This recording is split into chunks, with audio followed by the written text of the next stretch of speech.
사도행전 5장 1절로 11절까지 우리 한 절씩 교독하시겠습니다. 한 절씩 교독하시겠습니다. 아나니아라는 사람이 그의 아내 삽비라와 더불어 소유를 팔아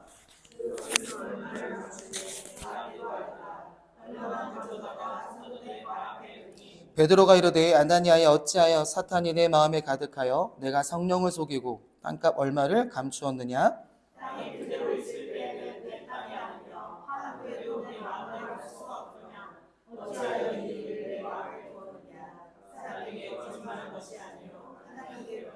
아나니아가 이 말을 듣고 엎드러져 혼이 떠나니 이 일을 듣는 사람이 다 크게 두려워하더라. 3시간쯤 지나 그의 아내가 그 일어난 일을 알지 못하고 들어오니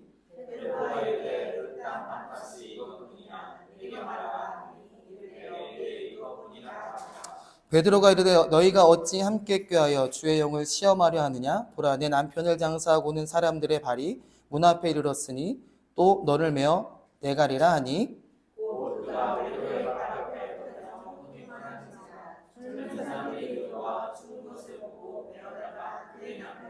함께 읽겠습니다. 온 교회와 이 일을 듣는 사람들이 다 크게 두려워하니라. 아멘.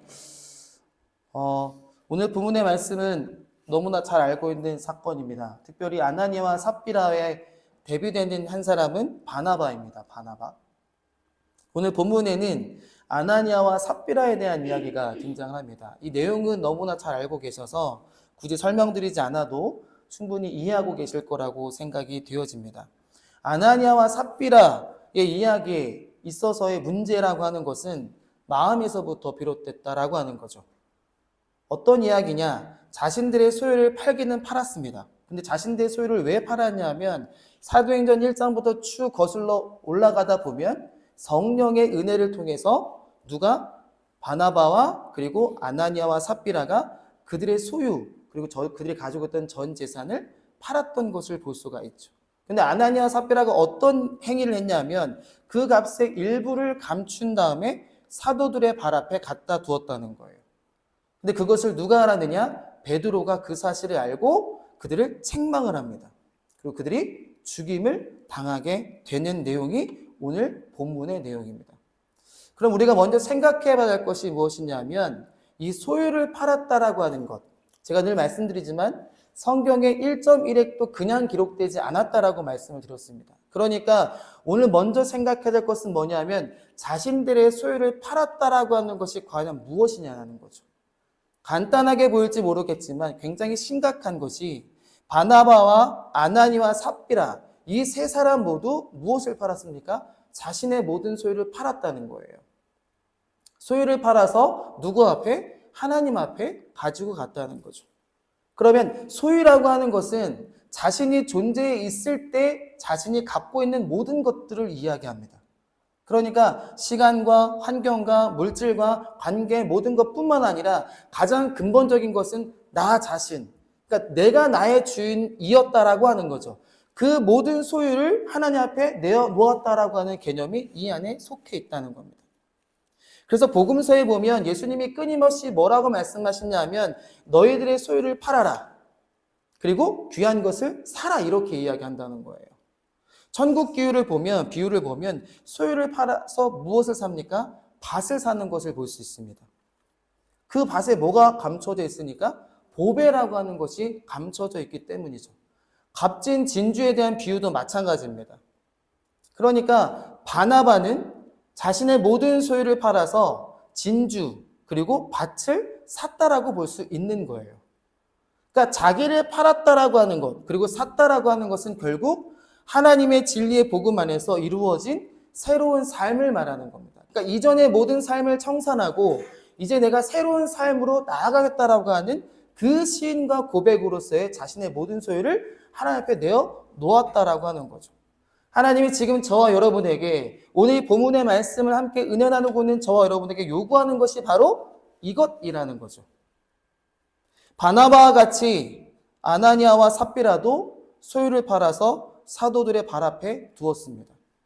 자신을 사도들의 발 앞에 내어 놓았다라고 하는 거. 우리가 두 번째 생각해 볼 것은 뭐냐면 이 사도들의 발 앞에 내어 놓았다는 것이 어떤 의미를 갖고 있느냐라는 거예요. 사도행전 22장 3절 말씀에 보면 이렇게 말씀하고 있습니다. 나는 유대인으로 길리기아 다수에서 났고 이 성에서 자라 가말리엘의 문화에서 우리 조상들의 율법에 엄한 교육을 받았고 오늘 너희 모든 사람처럼 하나님께 대하여 열심히 있는 자라는 이야기를 합니다. 바울은 가말리엘 문화에서 배웠다. 문화생이었다라고 하는 거죠. 그런데 당시 교육을 받을 때, 그러니까 스승을 만나서 제자가 스승에게 교육을 받을 때 선생님은 어디에 있냐면 의자에 앉아 있습니다. 그리고 제자들은 바닥에 앉게 돼요. 그럼 바닥에 앉게 되면 스승이 어디 앞에 앉게 되는 겁니까? 발 앞에 앉게 되는 거예요. 그러니까 소유를 팔아서 자신의 모든 소유를 이 사도들의 발 앞에 갖다 놓았다라고 하는 것은 자신들의 재산뿐만 아니라 무엇으로서? 내가 당신의 문화생으로, 그러니까 제자로서 내가 되어지기를 원하는 마음으로서 자신의 모든 소유를 사도들 앞에 내어 놓았다라고 하는 거예요. 우리가 하나님 앞에 우리의 모든 것을 내어놓는다라고 했을 때는 단순히 물질적인 것만 원하는 것이 아니라는 거예요. 하나님 우리에게 원하시는 것은 그리스도의 제자 되기를 원하신다라고 하는 겁니다.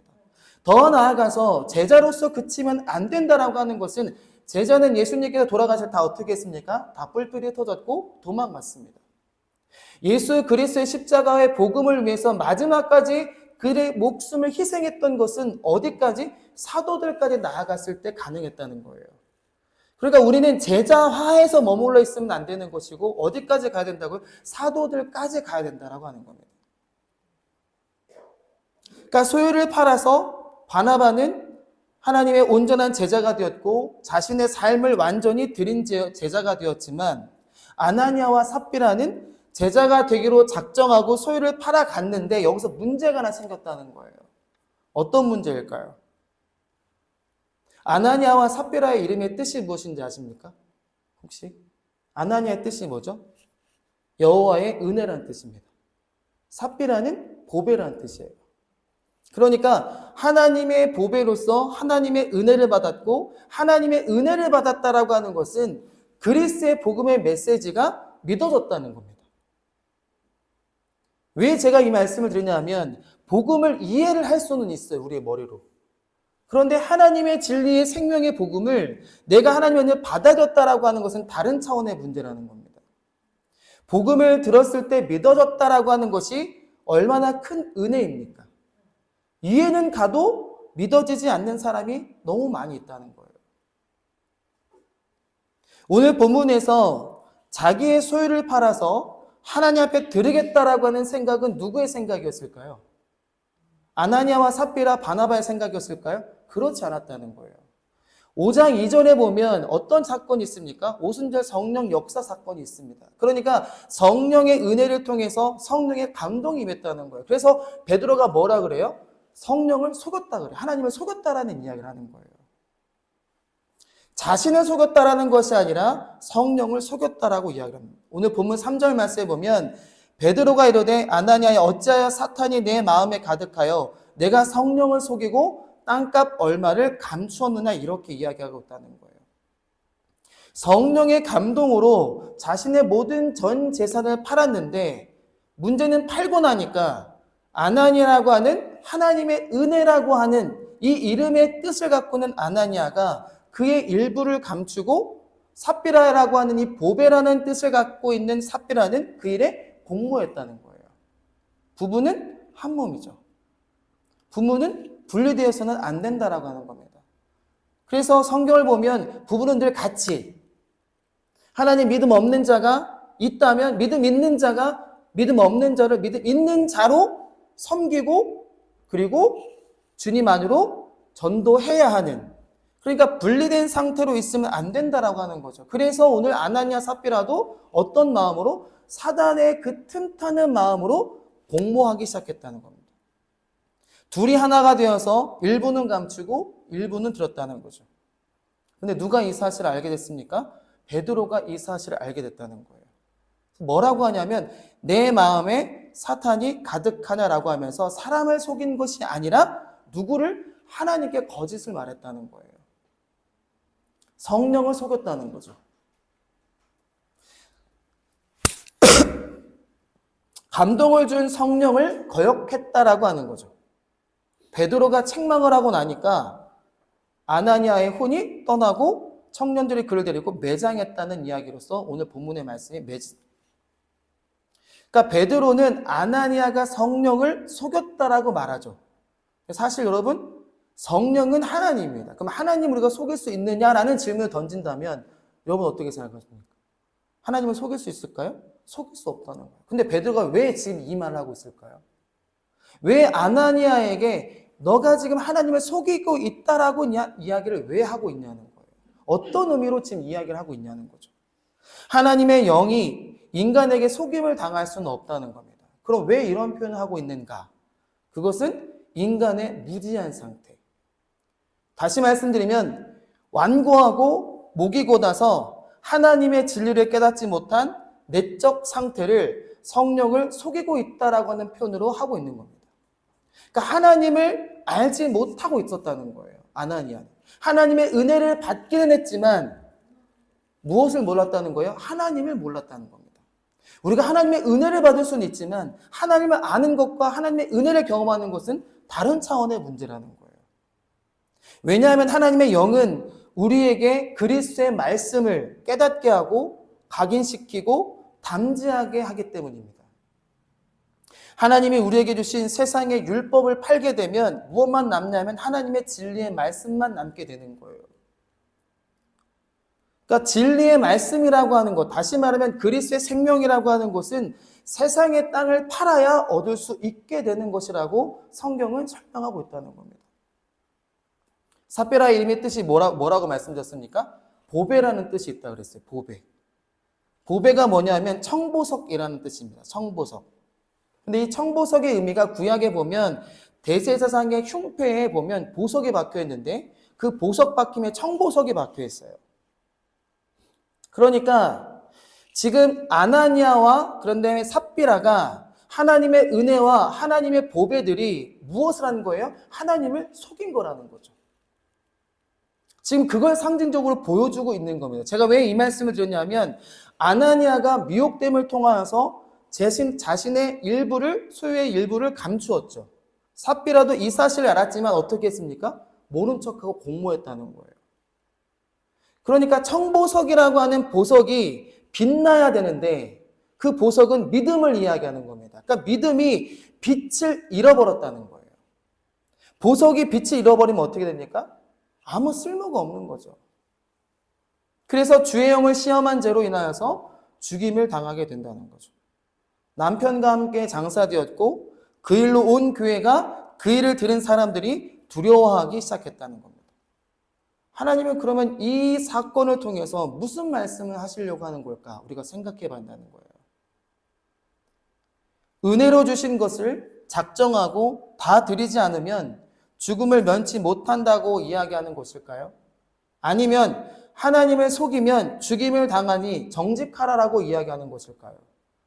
우리가 두 가지 측면으로 생각해 볼 수 있습니다. 하나는 베드로가 행한 교권주의적인 행태에 대한 겁니다. 많은 주석가들이 이 첫 번째를 지지하고 있는 것을 볼 수가 있습니다. 그러니까 하나님의 사랑으로 모인 교회 공동체, 그죠? 하나님의 사랑으로 모인 교회 공동체잖아요. 그런데 그 교회 공동체가 변명할 기회조차 주지 않고 단죄한 것은 명백한 잘못이라고 생각하는 주장이에요. 그러니까 아나니아와 삽비라가 잘못을 했으면 사랑으로 모인 공동체가 한 번 더 기회를 줘야 되지 않느냐라고 하는 주장인 거죠. 그러니까 왜 그렇게 했는지 물어보고 다음에 사람이 욕심을 가지면 안 된다는 것을 일깨워주고 가르쳐주고 그래도 안 되면 그때는 이렇게 행할 수 있는데 왜 그러한 기회도 주지 않고 이렇게 한 번에 단죄했냐라고 하는 겁니다. 그때 하나님께 맡겨버리면 되는데 물어보지도 않았고 가르쳐주지도 않았고 깨우치지도 않고 단죄했다는 거예요. 쉽게 말씀드리면 회개할 기회조차 주지 않았다라고 하는 겁니다. 그러니까 누구의 잘못이라는 거예요? 베드로의 잘못이라는 거예요. 이게 주석가들의 첫 번째 지지하는 내용입니다. 어떻게 생각하십니까? 맞게 들리시나요? 합리적인 생각이라고 생각이 드십니까? 그런데 생명은 누구에게 있습니까? 하나님께 있습니다. 베드로가 선포하긴 했으나 그들의 생명을 앗아간 것은 누가 하신 거예요? 하나님이 하셨다는 거예요. 그러니까 하나님 손에 달려 있는데 베드로가 죽으라고 하면 하나님이 죽이실까요? 아니죠.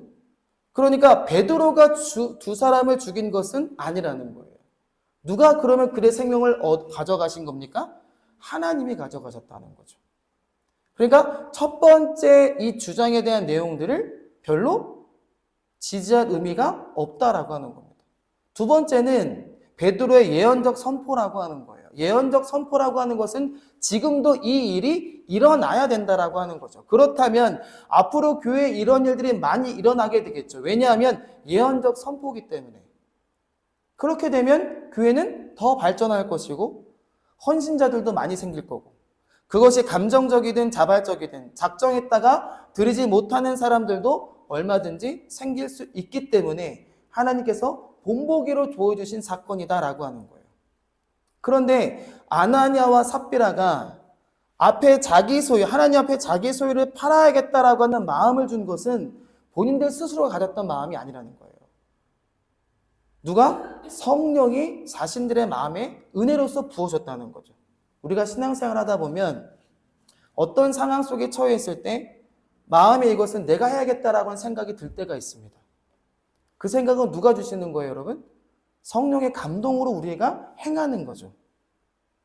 그래서 이것이 내가 할 일이라고 깨달아서 내가 조금은 부족해도 내가 가지고 있는 것이 좀 어려워도 결심하고 그것을 행하게 된다는 거예요. 그런데 그 다음이 문제라는 겁니다. 뭐냐면 내가 손에 쥐고 있을 때 뭐가 생겨요? 욕심과 탐심이 생긴다는 거예요. 그러니까 팔기 이전까지는 성령의 은혜로서 감동을 받았는데 팔고 내가 손에 무언가를 쥐고 나니까 뭐가 생겨요? 욕심과 탐심이 생긴다. 그때 뭐가 틈타요? 사단이 틈을 탄다는 겁니다. 우리가 그럴 때가 많잖아요. 시간이 좀 지나치면 좀 안 해도 되지 뭐. 좀 안 가도 되지 뭐. 이런 생각이 들 때가 많다는 거예요. 그러니까 그런 하나님의 성령을 통한 감동이 주어졌을 때 우리에게 그렇게 틈타는 일들이 있을 수 있다라고 하는 겁니다. 그런데 하나님은 우리에게 물질을 원하시는 분이 아니라는 거죠. 왜? 하나님은 모든 것을 다 창조하시고 모든 것이 다 하나님의 것이기 때문이라고 하는 겁니다. 물질을 드리고 안 드린 것과 상관이 없다는 거예요. 사실 이번이 아니면 다음도 있을 수 있죠. 내가 아니면 다른 사람이 그 일을 할 수도 있다라는 거예요. 그러면 하나님께서 우리에게 성령의 감동을 지속해서 주시는 이유가 뭐냐라는 거예요. 여러분 마음에 하나님의 감동이 있으십니까? 하나님의 감동하심이 있으시냐는 거예요. 하나님의 교회와 하나님의 복음과 하나님의 일에 있어서 여러분에게 감동이 주어질 때가 있냐는 거예요.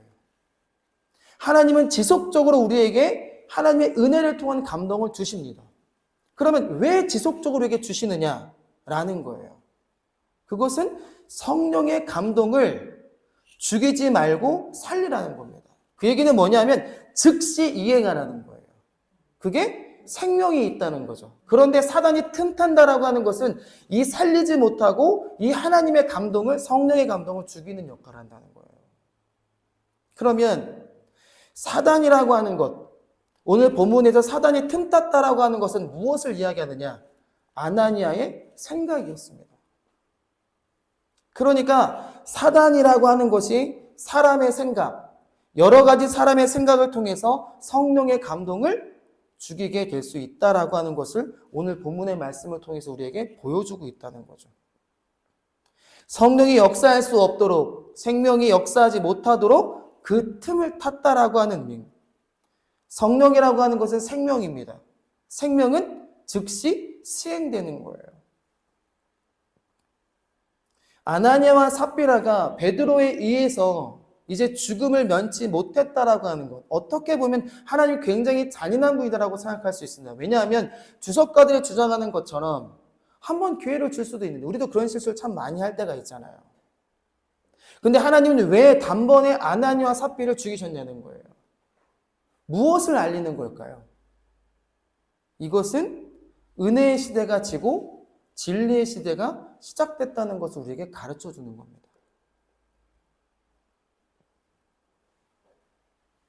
은혜라고 하는 것은 우리가 죄를 지어도 즉시 죽지는 않아요. 왜? 하나님의 사랑이 있기 때문에. 은혜 시대는 죄를 지었다고 바로 죽느냐? 만일에 바로 죽는다면, 지금도 은혜의 시대라면 우리가 하나님께 잘못한 것들이 너무나 많이 있잖아요. 사람들은 몰라도 나는 알잖아요. 그럼 우리가 다 어떻게 해야 돼요? 아나니아 삽비라처럼 즉시 죽임을 당해야 되는 거예요. 그럼 세상에 남아있을 사람이 있을까요? 없다는 거예요. 그래서 유보되는 시대였는데 진리의 시대가 오니까, 다시 말하면 사도행전에서 이야기하는 오순절 성령 다락방을 통하여서 진리의 성령이 오고 나니까 이제 뭐가 끝쳤다는 겁니까? 은혜의 시대가 끝났다는 거예요. 이제 진리의 시대가 초래했다는 겁니다. 그걸 지금 우리에게 가르쳐주고 있는 거예요. 그러니까 순종하고 성령의 감동대로 움직이면 그 즉시 나타나는 생명의 역사를 우리에게 가르쳐주고 있는 거죠. 체험할 수 있게. 그런데 만약에 성령의 감동을 거역하고 생명의 역사를 이루지 못하면 즉시 죽임을 면하지 못한다라고 오늘 본문 말씀을 통해서 우리에게 가르쳐주고 있는 겁니다. 유보가 없다는 거예요. 그러니까 단순히 드리지 않으면 죽인다라고 하는 것이 아닙니다. 생명이 역사하는 시대에는 뭐가 가장 크다는 거예요? 성령의 감동이 가장 크다는 거예요. 다른 것은 없다는 겁니다. 성령의 감동. 우리가 목요 예배 때 지금 계속 무엇을 배우고 있습니까? 네? 보혜사 성령에 대해서 배우고 있습니다. 한 4, 5주간 보혜사 성령만 한 것 같아요. 그러니까 우리가 보혜사 성령이 임하게 되면 그 전에 임했던 성령은 어떻게 되고, 그러니까 예수가 떠나는 것에 너에게 유익이 있다라고 이야기하는 이유가 뭐예요? 이제 영원히 너희 안에 거하는 그 보혜사 성령을 너에게 주시겠다라고 약속하시는 거라는 거죠. 근데 뭐 하는 자가 없다는 거예요? 구하는 자가 없다는 거예요. 보혜사를 구하는 자가 없다는 겁니다. 어떤 성령만 원할까요?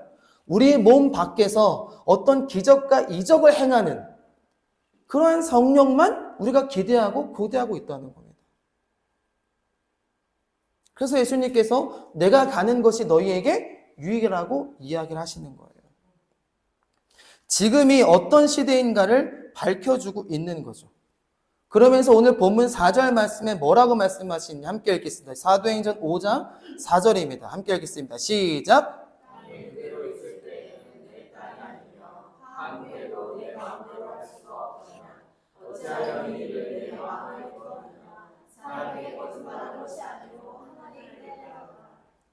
무슨 말을 하고 있는 걸까요? 지금? 원문을 보면 이게 부정 의문문입니다. 그러니까 강한 긍정을 나타내기 위해서 부정적인 용법을 사용하고 있는 건데, 이게 무엇이냐면 너희가 팔지 않고 그냥 가지고 있을 때에도 그것은 내 소유가 아니라는 것을 이야기하는 거예요. 누구의 소유라는 거예요? 하나님의 소유라는 거죠. 그러니까 팔기 이전에도 하나님의 것이요, 판 후에도 하나님의 것이라는 거예요. 그러니까 내 마음대로 할 수 있다는 거 없다는 거예요? 없다는 겁니다. 그런데 왜 네 마음대로 했냐는 거예요. 그걸 지금 묻고 있는 거예요. 그러니까 하나님의 것을 임으로 사용한 겁니다. 그러면 성경에서는 하나님의 것을 임으로 사용한 것을 뭐라고 지칭하느냐? 그것을 도둑질이라고 이야기해요. 자기 욕심을 따라 행함으로써 하나님의 징계를 받은 사건이 있습니다. 그게 레위기 10장의 사건입니다. 제사장 나답과 아비후, 그리고 여호수아 7장에 보면 아간의 사건이 있습니다. 다 뭐한 사건이에요? 하나님의 것을 도둑질한 사건입니다. 도둑질한 후에 어떻게 됐어요? 나답과 아비후가, 아간이 다 즉시 죽임을 당했습니다. 그러니까 하나님의 명령, 다시 말하면 성령의 감동을 어기고 거짓으로 일관된 자들을 향한 하나님의 심판에 대한 이야기를 하고 있는 거예요. 오늘 본문은 성도들이 가져야 할 물질관을 보여주는 겁니다. 다시 말하면 그리스도 안에서 새로운 사람이 되었다면, 하나님 안에서 이제 영적으로 거듭나 신앙생활을 하고 있다면, 너희가 가지고 있는 것이 생명이라 할지라도 그것은 누구의 것이라고요? 하나님의 것이라는 거예요. 그렇다면 하나님이 주시는 것들이 있잖아요. 하나님이 첫 번째 주시는 것은 우리의 생명입니다. 그 다음에 우리에게 주신 것이 뭐예요? 우리의 환경입니다. 그러면 하나님은 우리에게 이 주신 것을 통해서 무엇을 하라고 이것을 주셨냐는 거예요. 여러분에게 시간을 왜 주셨습니까? 여러분의 관계를 왜 주셨을까요? 여러분의 물질을 왜 주셨을까요? 여러분의 교회를 왜 주셨습니까? 여러분의 가정을 왜 주셨냐는 거예요. 무엇 때문에 이 모든 것들을 허락하셨냐는 거죠. 그것은 훈련을 받는 겁니다. 그리스도의 인품과 그리스도의 성격으로 나아가기 위한 그 훈련이 끝나고 나면 우리에게 주어지는 것이 있습니다. 그걸 뭐라 그래요? 그게 영광이라고 하는 거예요. 하나님은 우리에게 무엇을 원하시냐면 나와 너가 함께 그 영광을 누리자라고 하는 겁니다. 그 영광을 누리는 저와 여러분의 주의 이름으로 축복합니다. 우리에게 필요하기 때문에 하나님의 사람으로서 하나님의 인격을 가진 실력자로서 필요하기 때문에 이것도 주시고 저것도 주시면서 우리에게 훈련을 시키시는 거예요. 때로는 고난으로, 때로는 기쁨으로, 때로는 풍요함으로, 때로는 가난함으로. 그런데 우리는 이런 생각을 하지 못하고 있다는 거예요. 그래서 어떻게 하느냐? 하나님도 믿고 내 힘으로 쓸 수 있는 세상도 있었으면 좋겠다는 생각을 한다는 거예요. 그러면 이것은 한 마음을 이루지 못한 상태라는 거죠. 그것은 분열의 상태입니다. 그러니까 그 안에 작은 생각 하나라도 있으면 하나님의 온전한 제자가 될 수 못한다라고 이야기하는 거예요. 될 수 없다라고 이야기하는 거예요. 그래서 내 마음에 사단이 가득하다는 것을 말해주고 있는 거예요, 베드로가. 사단은 다른 것이 아니라고 말씀드렸습니다. 아나니아의 생각이었습니다. 조금은 떼어도 되지. 조금은 늦어도 되지. 조금은 안 해도 되지. 이러한 생각이 사단이 틈타는 생각이라는 거죠. 결국 하나님의 입장에서 보면 그러한 생각을 갖고 있는 존재 자체가 뭐가 되는 거예요? 그게 하나님의 대적자가 되는 거예요. 그 대적자를 성경은 사단이라고 이야기하는 거고요. 그러니까 하나님의 감동을 줬을 때 그 감동대로 이행하지 못하는 자가 곧 하나님의 대적자라고 이야기하는 겁니다.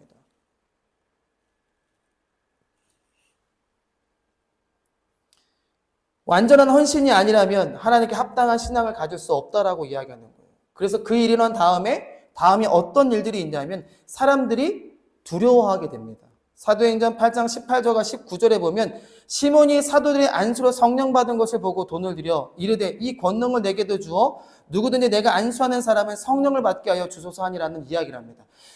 이 일을 행하고 나서 사람들이 두려워할 때 그 두려움의 대상이 누구였어요? 베드로였습니다. 베드로가 어떤 자예요? 성령이 임함의 역사를 받은 자입니다. 그런데 성령을 돈으로 살려고 한 사람이 있어요. 그게 시몬이었습니다. 시몬이었어요. 여러분 성령을 돈으로 살 수 있을까요? 성령의 기적과 이적을 나타냈다고 해서 그것을 우리가 물질로서 우리의 시간으로 우리 헌신으로서 그걸 살 수 있냐는 거예요. 살 수 없다는 거예요. 왜? 성령은 하나님의 은혜로 주시는 겁니다. 그러나 누구나 구하면 주신다라고 이야기했다는 거예요. 그런데 구하는 자가 없다라는 겁니다. 그것보다 더 구할 것이 우선 있다라고 생각하고 있기 때문에 그렇다는 거예요. 교회와 이 일을 들은 사람들은 매우 두려워했습니다. 베드로를 두려워한 것이 아니라 하나님을 두려워한 거죠. 성령의 역사가 일어나고 제자들의 복음을 선포하니 믿어지게 되고 뜨거워지게 되고 이런 역사가 일어날 때 사람들은 헌신하겠다고 헌금하겠다고 무언가 하겠다고 내가 뭐라도 하나 하겠다라고 이야기를 합니다. 금방이라도 무슨 큰일이 일어날 것처럼 사람들 마음이 이렇게 들떠 있을 때 하나님께서 이 아나니아와 삽비라 사건을 보여줌으로 왜냐하면 사도행전 1장부터 5장까지 쭉 어떤 사건들이 있었냐면 성령의 역사 사건이 있었다는 거예요. 그 중간에 이 사건이 있는 것은 너희가 들떠있는 그 마음을 가라앉히라는 겁니다. 이 사건을 보여줌을 통해서 무엇을 가지라고 하는 거 아니면 하나님에 대한 두려움을 가지라는 거예요. 그래서 무서운 것이 아니라 두려운 것이 아니라 내가 하나님을 제대로 섬겨야겠구나라는 겁니다. 우리의 마음에 어떤 마음이 있어야 되냐면 하나님을 두려운 마음이 아니라 이렇게 성령의 역사가 있을 때마다 어떤 마음을 내가 하나님을 제대로 섬겨야겠구나. 하나님을 제대로 섬기는 것이 무엇일까라고 하는 고민이 우리에게 있어야 한다라고 하는 거죠. 이러한 성령의 역사가 있을 때 과거도 지금도 여전히 마찬가지로 사람들은 교회를 자기의 목적을 취하기 위해서 모여드는 사람들이 있습니다. 사실 이러한 일들은 피할 수 없는 교회의 현실입니다. 왜냐하면 성령의 역사가 일어나니까요. 사람들은 그 성령의 역사, 그 외적인 성령의 역사에 반응을 하니까요. 그래서 시몬 같은 사람들은 돈 주고 살 수 없냐고 묻는 겁니다. 사실 이러한 신앙인들이 굉장히 많다는 거예요. 하나님을 믿는다는 것 자체가 너희가 두려움과 경외 속에서 하지 않으면 안 된다라는 거예요. 두려움과 경외가 없으면 순종할 수 없다는 것이고, 두려움과 경외가 없으면 겸손하지 못한다라고 하는 거예요. 생명을 이루는 일에 대하여서 하나님의 제자된 자들은 생명을 다루는 자들입니다. 생명을 이루는 일에 대하여서 두려움이 있어야 된다라고 하는 거죠. 이것이 하나님을 경외하는 겁니다. 사도행전 5장 12절과 13절의 말씀 한번 읽어보도록 하겠습니다. 사도행전 5장 12절과 13절입니다. 시작. 사도의 손을 통하여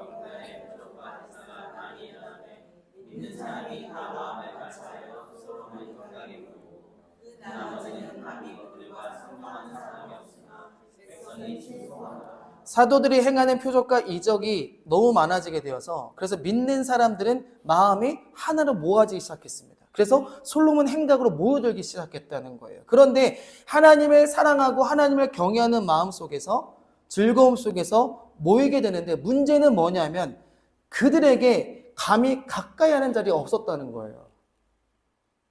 이렇게 모이기에 힘썼고 즐거움으로 모였던 그들에게 가까이 하는 자리가 없었다는 겁니다. 하나님께서 신앙으로 제대로 된 믿음이 있는 사람들은 한 곳으로 모이지만 그것이 아닌 믿음 없이 어떤 것을 보려고 하는 사람들은 하나님께서 막으시는 거라는 거예요. 솔로몬 행각으로 모이는 것을. 솔로몬 행각은 성전을 말하는 겁니다. 성전 안으로 들어오는 것을 어떻게 하신다고요? 막으신다는 거예요. 그걸 막으신다는 겁니다. 끊어버리신다는 거죠. 그래서 가까이 가려는 사람이 없는 거예요. 왜요? 두려움이 있었기 때문입니다. 그 기적과 이적의 역사를 보면서 어떤 마음이 생긴 거예요? 두려움이 생긴 거라는 거죠.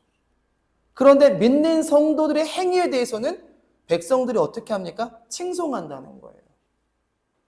왜 세상에 많은 사람들이 우리를 보면서 비난하느냐?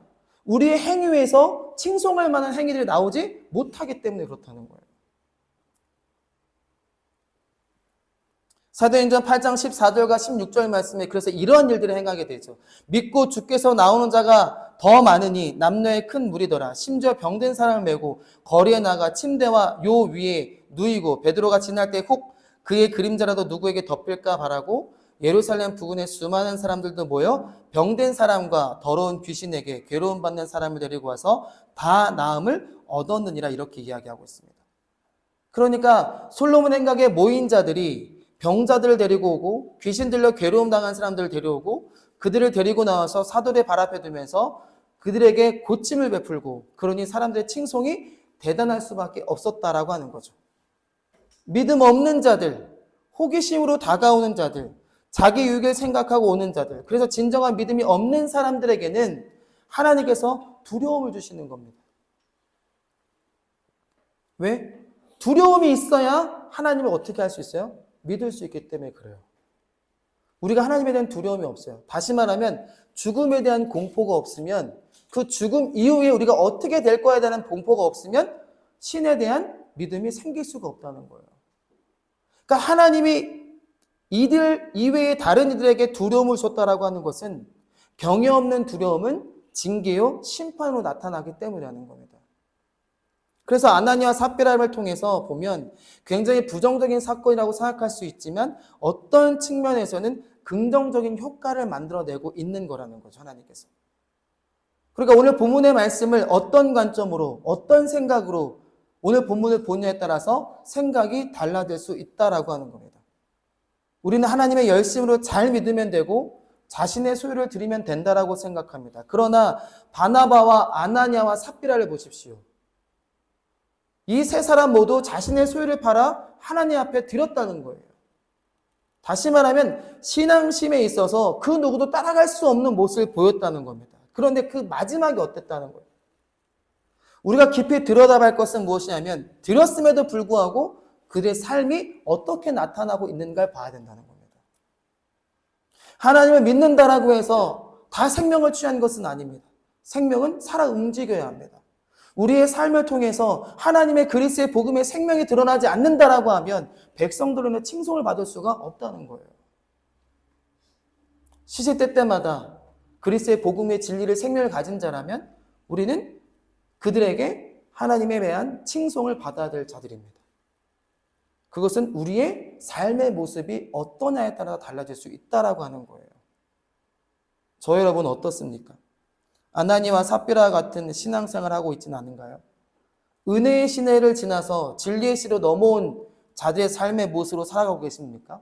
진리는 생명입니다. 생명은 살아 움직이는 겁니다. 우리의 삶에 진리의 생명이 살아 움직이지 못하면 우리는 여전히 은혜의 시대에 머물러 있어 하나님의 심판과 정죄가 있을 수밖에 없다라고 하는 거예요. 소유를 드림으로 제자된 삶을 살아내니라는 겁니다. 여러분은 무엇을 갖고 계십니까? 무엇을 하나님께 드리고자 하냐는 거예요. 하나님은 다른 것을 원하는 것이 아닙니다. 여러분의 물질, 여러분의 재산, 여러분의 시간, 그걸 원하는 것이 아니에요. 여러분 자체를 하나님은 원하시고 계신다라고 하는 거죠.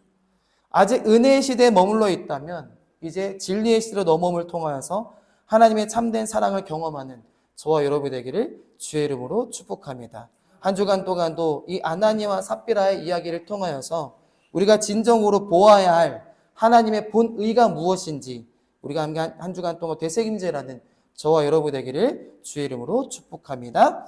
우리 함께 찬양하시고 함께 기도하시도록 하겠습니다.